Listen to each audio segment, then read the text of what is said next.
श्री कृष्ण भगवान की बहुत प्यारी कथा सुना रहा था। सुदामा की ओर भगवान श्री कृष्ण की कथा है और बहुत ही प्यारी है। एक बार सुदामा और कृष्ण घूमने जा रहे थे। चलते हुए अमरूद का पेड़ मिल गया, जो ज्यादा अमरूद के पेड़ कहीं भी हो जाते हैं। अब उन्होंने क्या करा, भगवान ने, कृष्ण ने, कन्हैया ने वो अमरूद एक तोड़ लिया।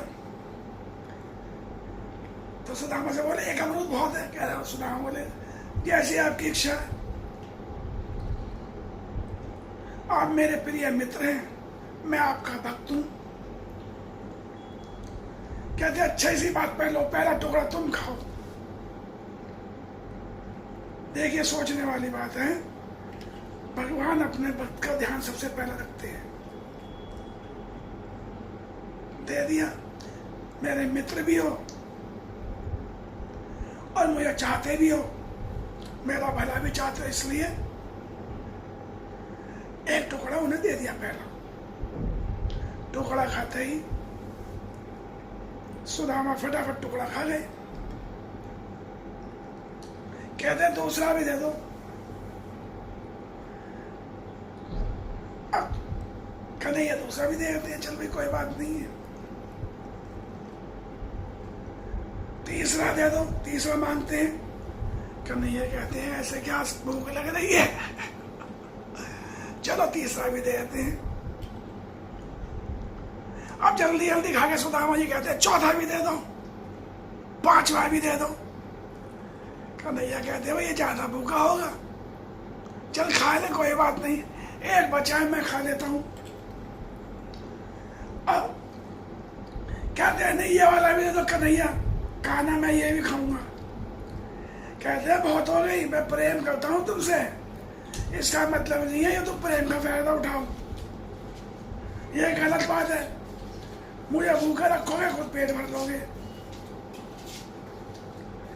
एक अमरूद में 6 फाड़ियां बनाई थी, 6 हिस्से बनाए थे कन्हैया ने, 5 सुदामा जी खा गए, एक टुकड़ा बचा था। जैसे ही कन्हैया ने टुकड़ा मुंह में रखा, रखते ही थूक दिया। और ये तो बहुत कड़वा, इतना कड़वा।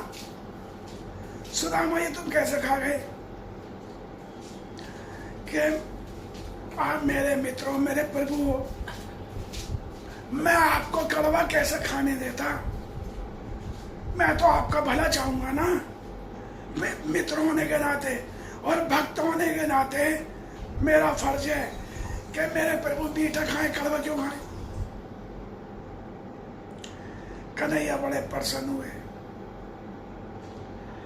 कहते हैं कोई बात नहीं सुदामा जी, तुम्हारा इसका खर्चा भी जरूर उतारेंगे।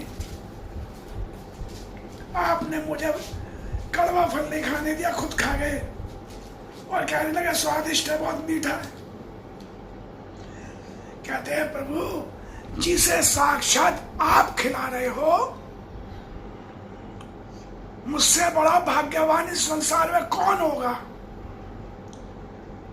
एक मित्र होने के नाते आप मुझे खिला रहे हैं और एक भक्त होने के नाते आपने मुझे 5 टुकड़े दिए। जिसे साक्षात ईश्वर, पालनहार, पूर्ण ईश्वर कहा जाता है, अगर वो मुझे सामने बैठ कर खिला रहा है, पर वो ये तो कड़वा था, आप अगर विष भी देते तो मैं भी वो भी पिया था। तो ये है समर्पण की भावना। मित्र भी थे, भला चाहते थे, मगर समर्पण भी था। कन्हैया बड़े प्रसन्न हुए। कहते हैं सुदामा जी तुम्हारे द्वारा संसार को मैं एक संदेश देना चाहता हूं, जो मुझे पूर्ण रूप से समर्पित होगा अपने सारे सुख दुख मुझे दे देगा, मैं उसके सारे कष्ट हरूंगा।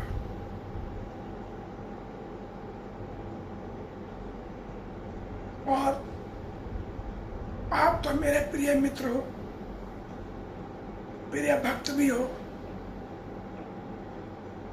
मैं आपका हमेशा ख्याल रखूंगा और आपको कोई कष्ट होगा तो आप मुझे जरूर बताएंगे। मगर सुदामा तो सुदामा ही थे। जब उन पे विपदा आई, उन्होंने भगवान को एक बार भी दिखा, बस स्मरण करते रहे। और भगवान भी पूरी परीक्षा ले रहे थे कि ये मेरा स्मरण तो कर रहे हैं मगर मुझसे कुछ मांग नहीं रहे। इसीलिए कहते हैं संसार में हर आदमी जब मंदिर में आता है या घर पर पूजा पाठ करता है तो ईश्वर से कुछ ना कुछ मांगता है, देता नहीं है। बहुत कम होंगे जो ये कहते होंगे प्रभु ये ले लो। ज्यादातर यही कहते होंगे प्रभु ये दे दो, मेरा ये काम हो जाए। कुछ नहीं है मेरा परिवार सुखी हो जाए, मेरी संतान सुखी हो जाए। कुछ नहीं है मेरा बुढ़ापा अच्छे कट जाए, मेरा काम धंधा चल पड़े। सब कुछ ना कुछ मांगते हैं, देते कुछ नहीं है। तो कन्हैया ने सुदामा की भी परीक्षा पूरी की थी। कब तक नहीं मांगेंगे मुझसे। एक समय ऐसा आया था जब उनका पुत्र बहुत बीमार हो गया। उनकी पत्नी बोली अब तो अपने मित्र से कुछ मांग लाओ। सुदामा चाहते, सोचने वाली बात है, भक्त की करुण पुकार पर भगवान वहीं आ जाते हैं, वहीं दर्शन देते हैं। और फिर सुदामा जैसे भक्तों और मित्रों, सुदामा जी वहां से द्वारका के लिए खुद गए थे, भक्त होने के लिए नहीं, मित्र होने के नाते।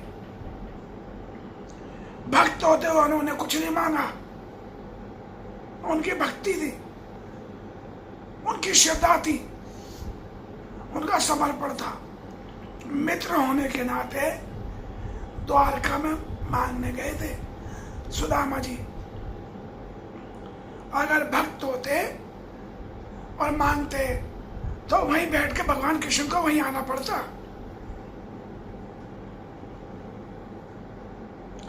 भगवान कृष्ण को बुला सकते थे वहीं बैठे बैठे, इतनी शक्ति थी सुदामा में। पर उन्होंने कन्हैया को नहीं बुलाया, कुछ मांगा नहीं। मांगने कब गए? एक मित्र दूसरे मित्र से सहायता मांगने आता है, मित्र होने के नाते। तो हर भक्त को ये चाहिए भगवान से मांगे नहीं, बस उनके आगे रोता रहे, गिड़गिड़ाता रहे। जैसे किसी साहूकार के आगे उसका नौकर गिर गया था, कहता महाराज खर्चा नहीं हो रहा, तनख्वाह बढ़ा दो, खर्चा दे दो, घर में खर्चा ज्यादा हो गया। ऐसे ही भगवान के आगे गिड़गिड़ाओ, देख लो प्रभु सब कुछ आप देख रहे हो, आप ही करो, मैं नहीं करने वाला। उन पर छोड़ दो। 1000 रास्ते बंद होंगे तो 10,000 रास्ते खोल देंगे भगवान। पालनहार हैं, प्रकृति का पालन करना उनका काम है। इसलिए भगवान पर छोड़ दो, जो होगा सही होगा, वो अपने आप करेंगे, अपने आप देखेंगे। तो इसलिए हर एक के लिए जिसकी भी पूजा करो, जिसकी भी भक्ति करो, ज्ञान आपके अंदर है, विश्वास पैदा होगा, श्रद्धा पैदा होगी, तब भक्ति आपके अंदर आएगी। और जब भक्ति आ जाएगी, भक्ति की चरम सीमा होगी, तब समर्पण का भाव आएगा। आदमी ये कह दे मैं तो समर्पित हूं, ऐसे समर्पण थोड़ी होता है। पता लगा 10 मिनट दिमाग में 10 बात चल रही है, मन में 10 तूफान चल रहे हैं, समर्पण कहाँ रहा? समर्पण उसे बोलते हैं हृदय में कोई भाव ना हो भगवान के छोड़ के, संसार की कोई बात आपके दिल में ना हो। जब भगवान की भक्ति हो, भगवान के प्रति श्रद्धा हो, तब मन में, मस्तिष्क में, हृदय में कोई दूसरा भाव ना हो, केवल एक ही भाव हो, भक्ति भाव, समर्पण का भाव। कथा कैसी लगी बताना। सबको जय श्री कृष्ण, जय राधे गोविंद, जय राधे गोपाल।